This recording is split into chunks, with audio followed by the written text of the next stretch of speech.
ये मन के मनमोहनी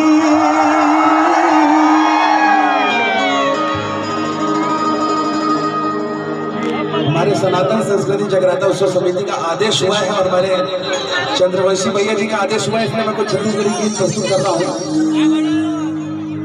मोर दिल के जोगने वो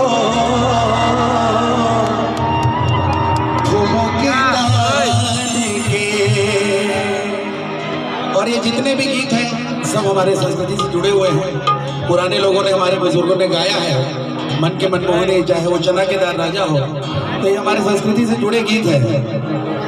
खोपा माडारे फुंदरा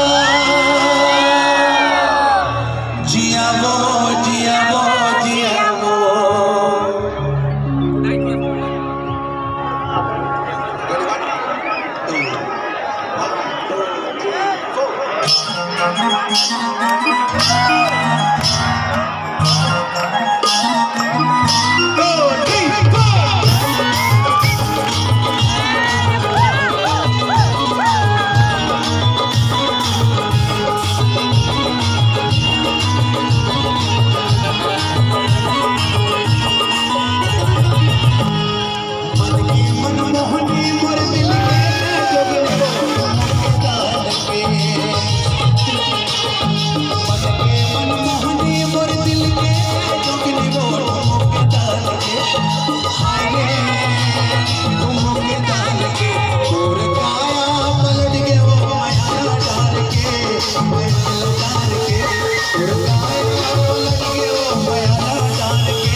के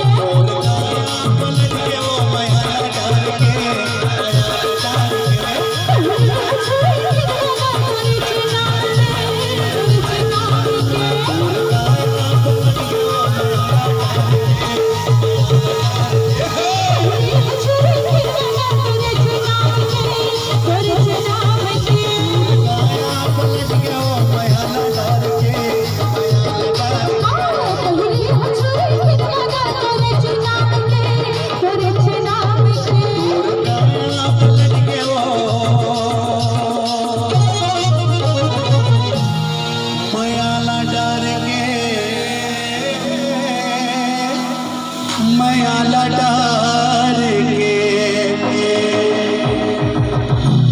कि अपनी कदरदानी को इस तरह ना छुपाना साथी। जी हाँ, कि अपनी कदरदानी को इस तरह ना छुपाना साथी। अगर कार्यक्रम पसंद आते पर जोरदार क्या बात है। और निवेदन करेंगे जितने भी पीछे खड़े आते हैं भैया, आप सभी से निवेदन कि आप सभी उतर जाए।